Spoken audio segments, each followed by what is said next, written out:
Hola a todos, esto es un Force Podcast.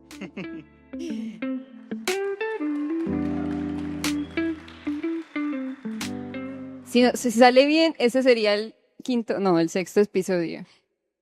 Con compañía de dos invitados muy especiales, de Deiner y Miguel. Hoy nos convoca el tema de la adoración en contexto de nuestro evento Creados para Adorar. Y Deiner nos hacía una pregunta que es... ¿Por qué creen que normalmente asociamos adoración con música? Bueno, no, yo creo que en este tiempo asociamos adoración con música porque es un elemento muy cultural. Creo que para este tiempo y las influencias a nivel teológico que hemos recibido es la adoración desde la música. Y es lo que siempre se ha enfatizado porque somos personas o somos una cultura que se les hace muy necesario para vivir el escuchar algo. Entonces, cuando tú miras la narrativa bíblica, cuando tú miras ya la Biblia a profundidad, adoración no es simplemente solo música. La adoración tiene que ver más allá de un simple sentimiento de conectarse con Dios. Y tenemos el ejemplo más clave, o uno de los ejemplos cuando Dios se da a conocer en el Antiguo Testamento y es a través de la historia de Abraham. ¿Cuál fue el acto que Dios le reconoció a Abraham? Lo interesante es que nosotros vemos que es el sacrificio de su hijo, pero a nivel cultural eso era lo que las personas normalmente hacían con los dioses paganos, ofrecer a su hijo como sacrificio. Pero ¿qué es lo que le dice Dios a Abraham antes de hacer el sacrificio? No lo hagas, porque ahí empezamos a ver un punto muy importante de la oración, y es que la adoración sin conocimiento termina dejando de ser lo que Dios espera. ¿Cómo así? Tú no puedes darle a alguien un buen detalle si tú no la conoces.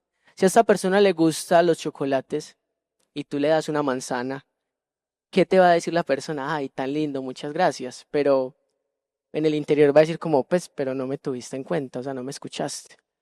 Así que, o ya en el caso contrario, cuando una persona te da un detalle y tú dices, ay, tan lindo, se acordó de mí y se acordó de eso que era para mí tan importante. Eso mismo pasa con Dios.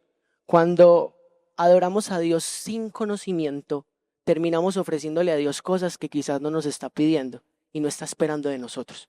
Entonces creo que como un primer elemento que lo hablábamos con Deiner, está el caso, no sé si puedo ir entrando en materia todavía o más tarde. Pues ya entró.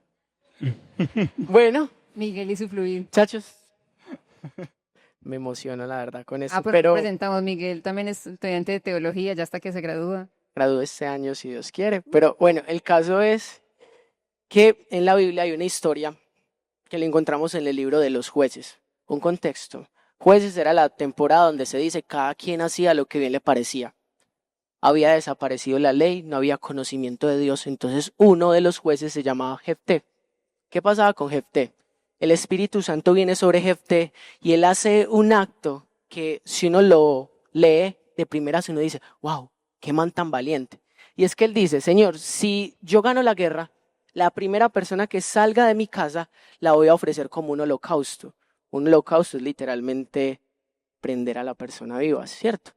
Y aquí está el punto clave. Lo que nos empieza a mostrar el pasaje bíblico es cómo Jefté, la única persona que tenía en su casa era su hija. Por obvias razones, la persona que le iba a salir a recibir de la guerra era su hija. Pero la quería, Y ahí la amaba. sí, la quería mucho si era la La única que amaba. veía y la primera que atraviesa la puerta la mate, madre. No, y lo sorprendente es que la hija va y lo recibe. Y él le echa la culpa a la hija que, ¿usted por qué salió? Y empezamos a ver cómo el pasaje bíblico nos está diciendo, sobre él viene el Espíritu Santo. Y lo primero que hace es ir algo que es contra Dios. Cuando ustedes leen la ley, en Deuteronomio dice, tú no vas a pasar a tu hija por fuego. Él está haciendo lo contrario a lo que Dios espera de él, pero él en su conciencia cree que está haciendo algo que para Dios lo va a deslumbrar. Y muchas veces hay ciertas prácticas de adoración que hacemos que creemos que delante de Dios y de los otros lo deslumbran, pero quizás las personas pueden decir, hey, tan espiritual. Pero Dios puede estar mirándote en el cielo y diciendo, eso no es lo que yo espero de usted, eso no es lo que yo quiero de usted. Por eso hablamos de adoración con conocimiento. Si usted no conoce a Dios, usted no sabe qué ofrendarle a Dios. Y el conocimiento de Dios no se da a través de solo largos tiempos de oración, sino a través de escudriñar las Escrituras y constantemente cuestionándose lo que usted cree y lo que cree que Dios le está diciendo. Porque Una facultad que toda persona creo que debe pedirle a Dios es discernimiento, para saber cuándo se está escuchando a sí mismo y a sus deseos a la hora de leer la Biblia y cuándo realmente es Dios quien le está hablando y le está diciendo, esto es lo que yo espero y quiero para usted. Entonces creo que como primer elemento para hablar de adoración es importante el conocimiento, porque conociendo a Dios podemos hacer lo que verdaderamente le agrada y le alegra el corazón a Dios. Y llevando como el caso de Jefté, todo drástico y dramático, ¿cómo se ve eso en la vida cotidiana? O sea, ¿qué tipo de adoración o adoraciones que nosotros queremos entregarle a Dios pueden terminar siendo algo que no le agrada por falta de conocimiento? ¿Cómo creen que puede ser un ejemplo en la vida diaria? Yo creería que parte de lo que hacemos pues viene por nuestra cultura y por lo que las personas nos enseñan. Creo que es algo que todos entendemos y comprendemos, como que lo que hacemos hoy es producto de de quienes nos enseñaron y producto de ese pasado o de lo que los otros nos han dicho. Y es como ese mensaje se sigue repartiendo y uno sigue creyendo. Hay algo ahí muy importante y es que, digamos que de pronto en el colectivo común, en algún momento de la historia, se hizo entender como si la adoración fuera solo, por ejemplo, o fuera casi que únicamente a través de la música. Entonces se siguió como repartiendo y es lo que yo escucho y por ejemplo, lo que decía José, como que le decimos la música de alabanza y la música de adoración, pero que realmente es solamente un nombre práctico, no precisamente porque así lo sea. Entonces creo que ha sido como como de oídas se ha hablado y como las personas hoy en día lo hemos interpretado en cosas así simples. Y eso no se acaba en el momento de adoración. Y es como, ¿será que el momento de oración solamente es ese momento de ahorita de 9:30 a 10? Pues no tiene sentido. Entonces creo que así se ha ido como yendo a oídas en una situación actual y real. Nada por decir. A mí me parece, sí, es como que la adoración la hemos encerrado en una caja, ¿sí? Que no quiere decir que lo que hay en esa caja esté mal, pero tal vez es más allá fuera de la caja. Hemos encerrado la adoración en estos momentos de música, de canciones, de alzar las manos, de gritar, en fin, expresiones externas que no es que estén mal, no estamos diciendo, no, eso no es adoración porque estaríamos siendo muy contradictorios cuando llevamos todo el día pues cantando, ¿cierto? Eh, lo que queremos invitarlos pues como que en este espacio y extendernos un poco en eso es como la adoración es mucho más allá que solo una canción, porque la adoración no es una expresión, la adoración es algo que nace desde adentro y pueden hacer de muchas formas, pueden hacer a través del arte, de diferentes expresiones, pero más que todo, la adoración debe nacer de una vida continua y cotidiana, de una práctica continua en nuestra vida, no solo de este momento o de estos momentos de canciones que son muy buenos, pero no lo podemos encerrar porque no es lo que era ni lo que ha sido a lo largo de la Biblia. No se habla de que adoración es solo cánticos, es mucho más allá y es una invitación que Dios nos hace hoy a saquemos la adoración de la caja en la que la tenemos metida, porque es mucho más, es una práctica tan profunda que nos puede alimentar de una manera tan profunda y que nos hace entender mucho más a Dios, que encerrarlo sería un despropósito, sería disminuir, reducir algo tan poderoso, tan fuerte, tan fundamental en solo un momento. Y todo el día de hoy, pues como que hemos visto, José lo mencionó, Jürgen también, el texto de la samaritana, que ella pues estaba buscando como un lugar, no sé qué, y Jesús le dice pues como que los verdaderos adoradores adorarán en espíritu y en verdad. Y ha sido pues uno de los textos que ha sido también transversal a este evento. Y como que yo les quería preguntar a ustedes como qué significa ese como adorar en espíritu y en verdad. Claramente para nosotros, ¿qué significa que lo que hemos aprendido? Las preguntas difíciles. Bueno, yo creo que primero hay que enmarcarnos en la historia. ¿Qué estaba pasando? El libro de Juan se escribe alrededor del 90 al 91. Cuando se escribe el Evangelio de Juan, el templo ya había sido destruido.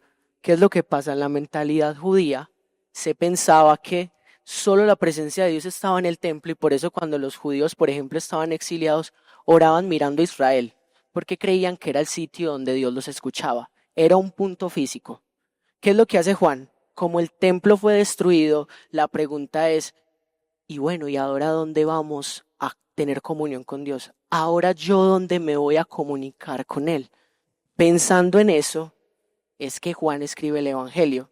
Y vemos el caso de que ahora los verdaderos adoradores adorarán en espíritu y en verdad, es porque les está hablando en su mayoría a judíos y les está diciendo, ya no es necesario un punto físico donde la presencia de Dios descienda.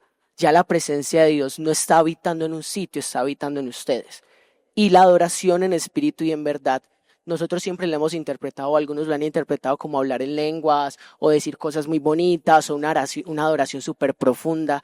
Lo que Juan nos quiere enseñar básicamente es que adorar en espíritu y en verdad es adorar por la acción del Espíritu Santo.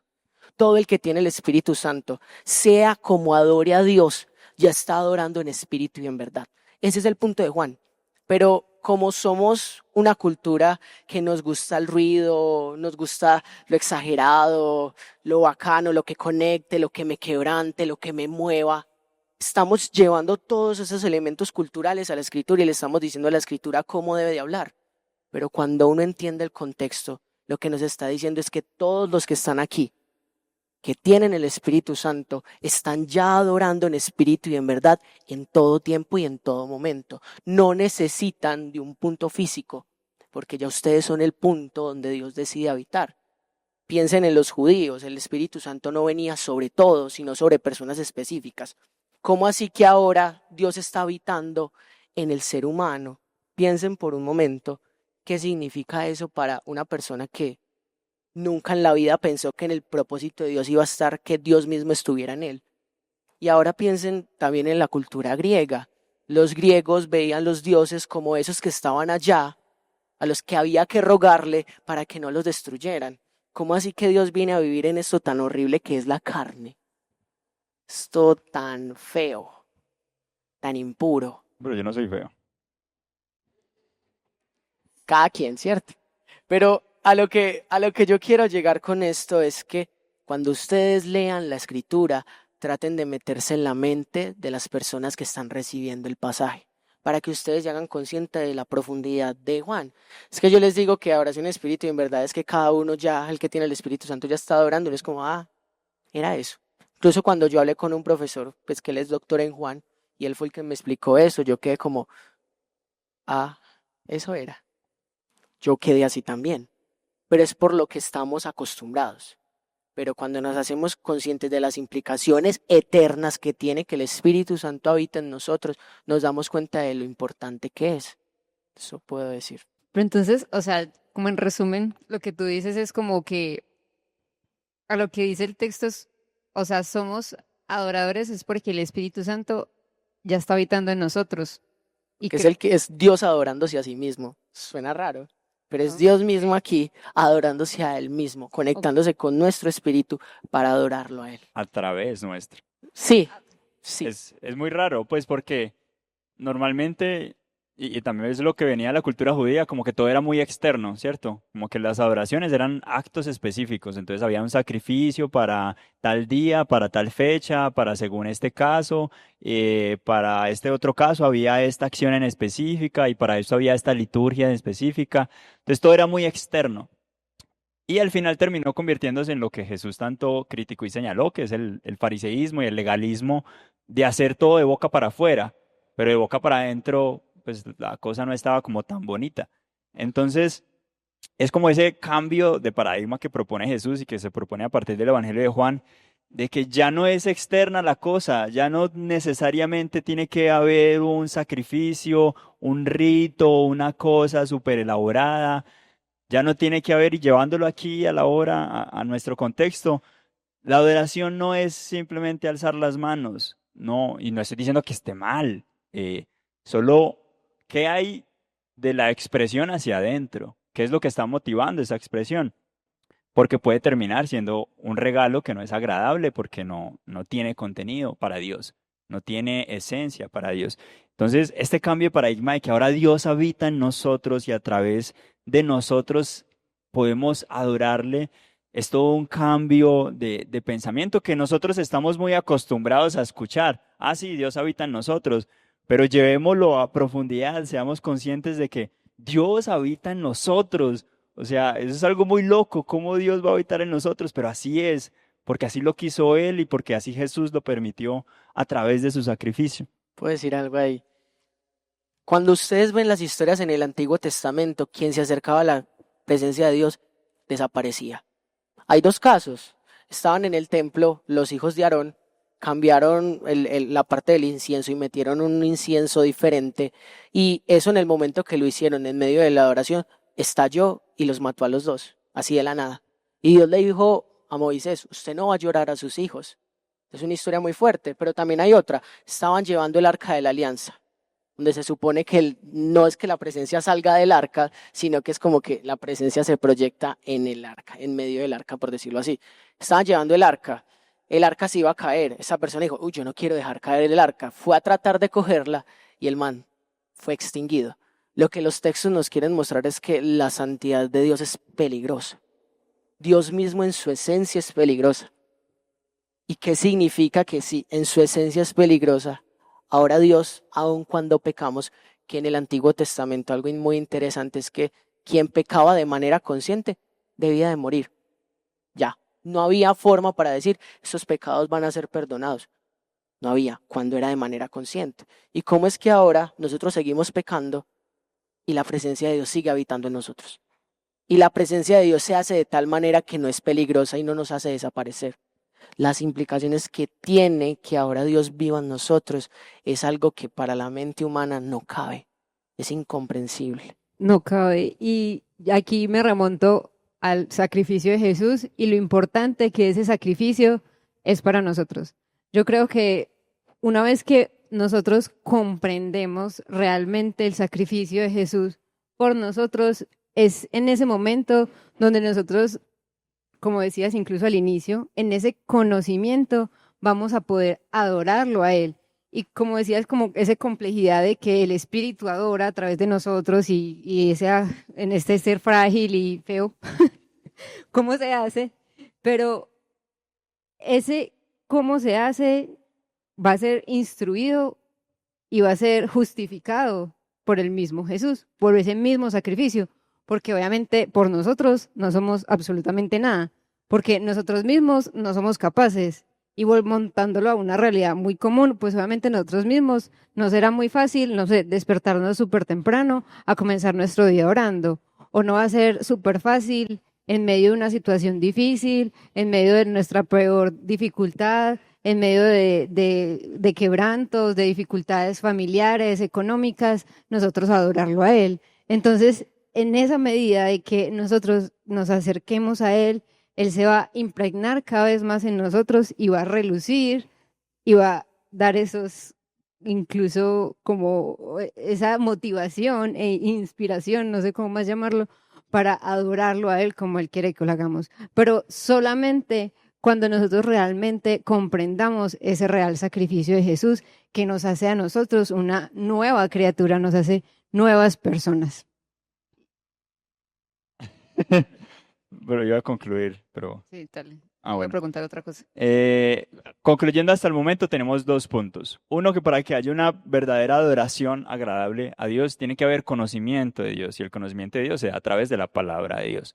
Entonces, es fundamental, como este primer punto, para poder adorarle tenemos que conocerlo, tenemos que indagar y profundizar en la palabra, tenemos que profundizar en quién es Él, en cómo es Él, en su carácter. ¿Cómo es Él? ¿En qué lugar se enamoró? ¿En quién es Él? Porque solo es así que podemos llegar a adorarle, solo es así que podemos llegar a decir cómo es Él, pues porque parte de la adoración es, como decía José, es elogiarlo, y para elogiarlo hay que conocerlo. Entonces ese es el primer punto, y el segundo punto es: la adoración se da a través del Espíritu Santo que habita en nosotros, es Dios mismo que ya habita en nosotros. Y eso es adorar en espíritu y en verdad, reconocer que el Espíritu está en nosotros y que es a través de Él que ahora tenemos un contacto, una línea directa con Dios. Y en esa línea, pues como directa que tenemos con Dios, ay, lo que les quería preguntar, pues como que no les parece muy brutal ya ahora, pues, o sea, si Miguel contaba en historias de la Biblia cuentan de que si alguien se acercaba a la presencia de Dios se moría, y a hoy, pues literal nos acercamos a Él, pecamos, hacemos de todo y no pasa absolutamente nada. Entonces es como que de la misma manera, si ya en ti y en mí y en todos ustedes habita el Espíritu Santo y podemos adorarlo, ¿cómo es que se adora en esa cotidianidad? O pues como que podemos hablar acerca de esa cotidianidad mostrada pues como en adoración a Dios. Miguel es el de las preguntas No, difíciles. la respondo yo, la sigues. Eh, es, y esta pregunta pues es en realidad el punto final de este encuentro, de todo este evento, estas horas, ya estamos que nos dormimos, estamos cansados, Ya terminamos. pero el punto final y más importante de esto es que la adoración tiene que ser una parte fundamental en nuestra vida. Como cristianos debemos enfocarnos en rendir nuestra vida a Él. Y cómo hacerlo de manera cotidiana es hacerlo continuamente.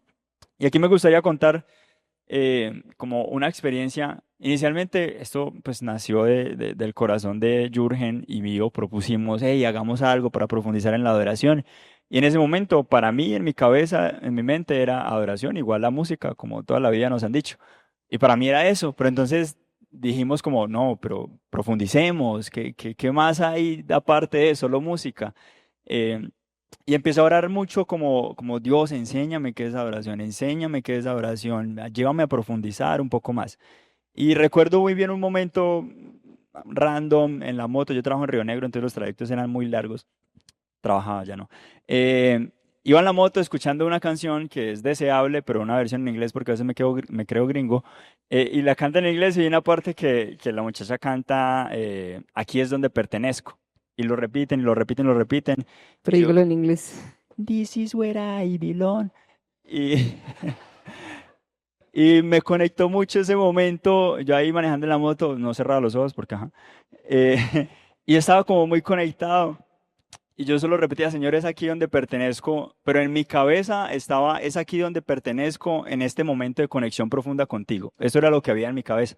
Y lo repetía y lo oraba y lo seguía hasta que en un momento hubo un pensamiento como muy contrario a lo que yo estaba pensando y es, no, no es solo en un momento místico de profunda conexión en el que perteneces, porque no es ahí solo el único lugar en el que te he puesto. Perteneces ahí, a ese momento, manejando esa moto, dirigiéndose a ese trabajo, perteneces a las relaciones que estás formando, al hogar que estás construyendo, perteneces al servicio que haces, perteneces a la relación con tu jefe, con tus compañeros. Y no perteneces allá porque esas cosas tengan valor por sí mismo. Perteneces ahí porque yo quiero estar contigo ahí. Porque esas cosas, el trabajo, la familia, el transporte, los recorridos, las charlas, las conversaciones, son momentos en los que podemos experimentar a Dios porque Dios está con nosotros ahí. Ya dijimos que Dios habita en nosotros.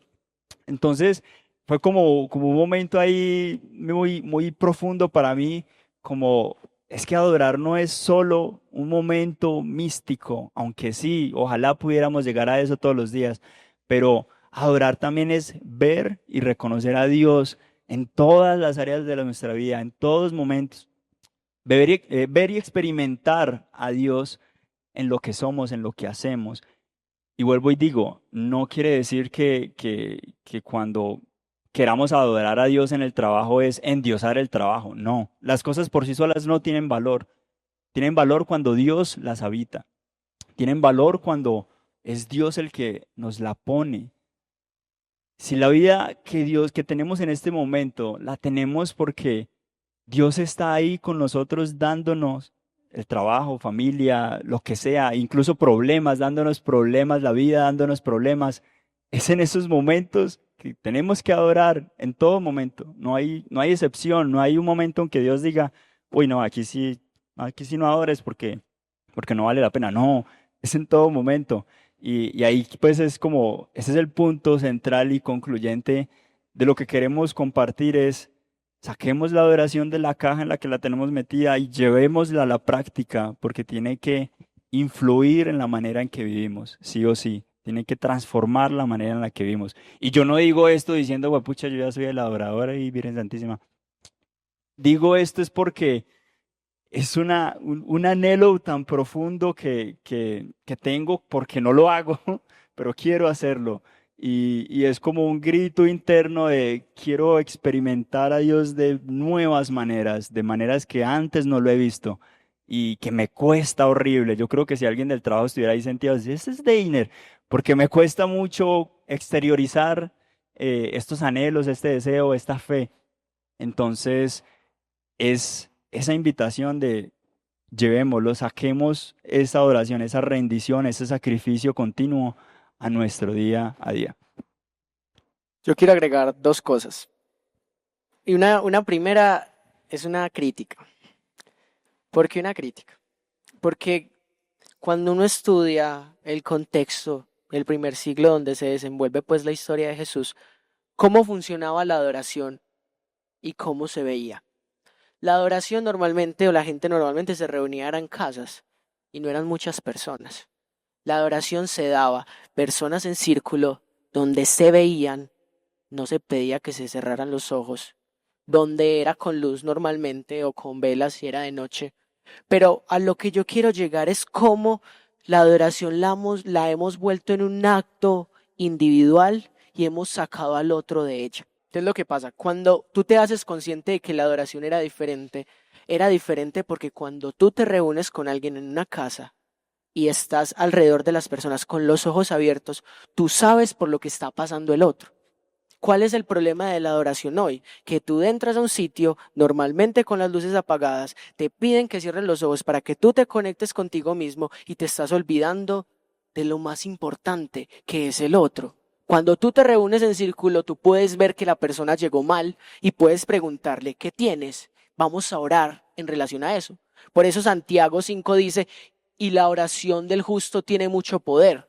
Porque lo que están haciéndonos consciente la Escritura es que la adoración siempre ha sido un elemento comunitario que busca afectar al otro. No solo como Dios me restaura y me sana a mí, sino como yo salgo de mí para preocuparme con él por el otro y ser su medio de Dios para que éste sea restaurado por él. Y creo que es lo que nos hemos olvidado hoy día con la adoración. Hay algo muy interesante. Y es que cuando se nos habla en Génesis de que tenemos la imagen de Dios, lo que estamos diciendo con esto es que cuando tú le sirves al otro, indirectamente le estás sirviendo a Dios. Y cuando tú dañas al otro, indirectamente estás dañando a Dios porque es su imagen. Aunque no es directamente Dios, Él es representación de Dios en la tierra. Cuando tú le haces daño a Él, estás atentando indirectamente contra Dios. Cuando tú le sirves al otro, sea cristiano o no cristiano, tú le estás sirviendo a Dios. Y adoración también es servicio. Y creo que es otro de los puntos que me meto en esto, para que nos hagamos conscientes de que la adoración no es solo un acto en el cuarto con todo cerrado y con las luces apagadas y preocuparme por mis problemas, sino que la adoración también es salir de mí mismo para preocuparme por los problemas de los otros, para preguntarme cómo está el otro hoy. Es algo que quería decir, sí. Como un estilo de vida que a Dios le agrada, como que esa cotidianidad, que si ya hablamos de lo primero que es reconocer quién es Él, segundo es ya el Espíritu está en nosotros, tercero, pues como que ya lo vimos en nuestra cotidianidad y esa cotidianidad se vive haciendo, o sea, como sirviéndole a los demás, estando no solo enfocado en lo que puedo crecer yo, sino que también es ayudando a los demás. Sin importar quién sea. Porque también entre creyentes está el problema de que los del mundo, los de la fe. Y yo me preocupo por los de la fe. Pero ¿y usted qué está haciendo por su compañero del trabajo? Es que sí, hay algo muy interesante que lo dicen en la universidad y es que cuando no se cumple Hechos 1.6, termina ocurriendo Hechos 6.1. En Hechos 1.6, Dios manda a los discípulos a que hagan discípulos. Los discípulos se quedan en Jerusalén, en la comodidad. ¿Qué pasa en Hechos 6.1? Empieza la persecución. La persecución hace que los discípulos salgan de Jerusalén para que vayan a las demás naciones.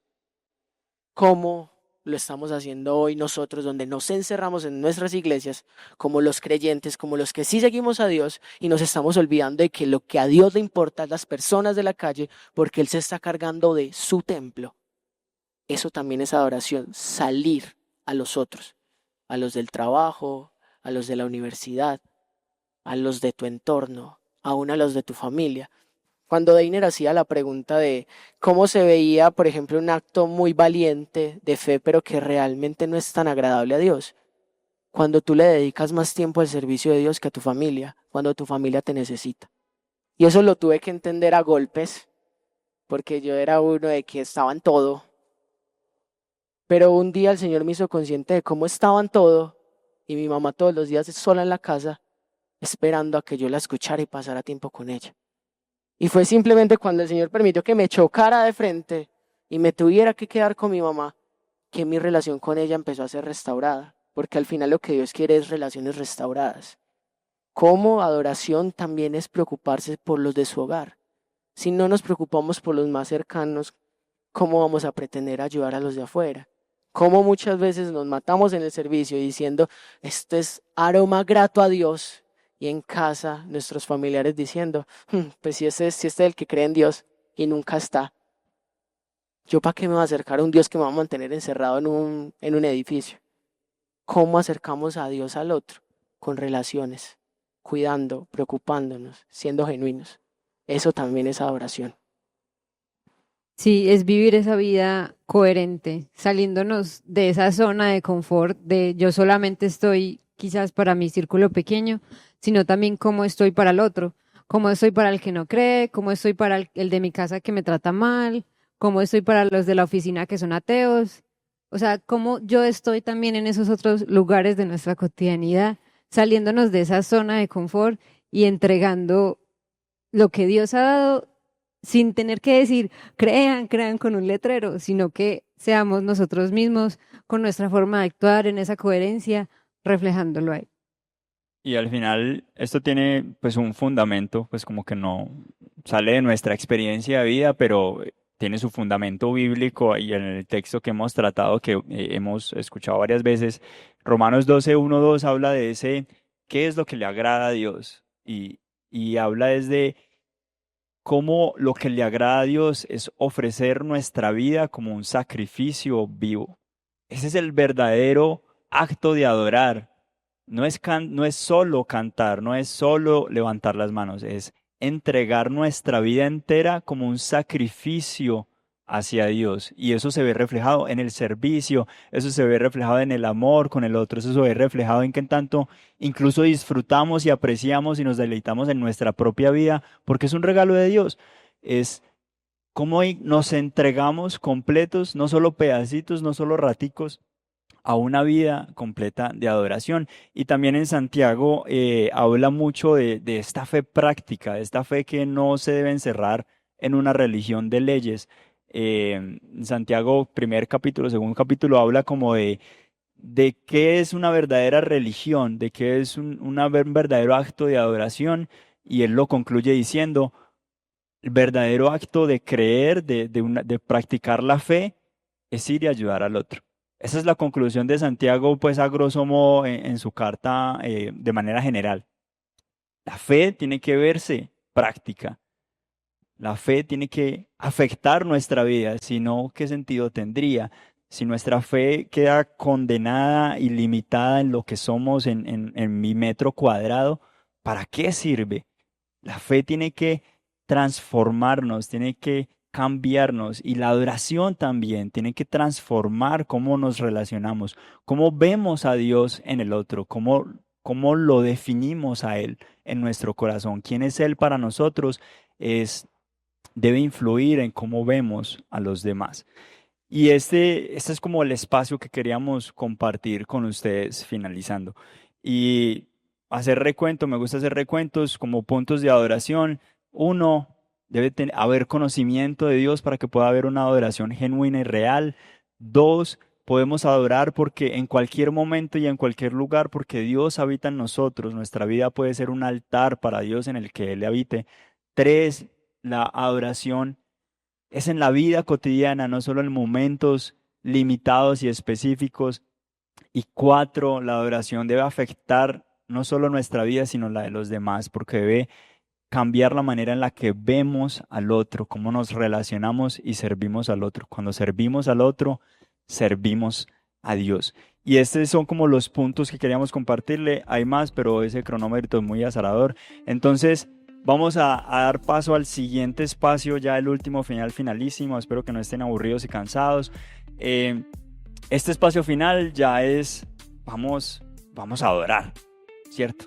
Vamos Poner en práctica lo que aprendimos el día de Vamos hoy. a condensar lo que ya hemos escuchado, aprendido y experimentado en una experiencia real de adoración.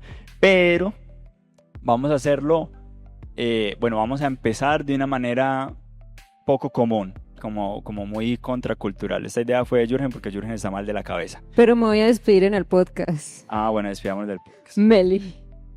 Bueno, muchas gracias a todos por escucharnos, a los que están aquí en vivo y en directo y a los que van a escuchar futuramente esta grabación. Gracias a Day y a Migue por estar compartiendo este espacio con nosotros y a todos ustedes. No siendo más, nos despedimos y muevan sus manitos que no sé si se aparecen. Lo dejo.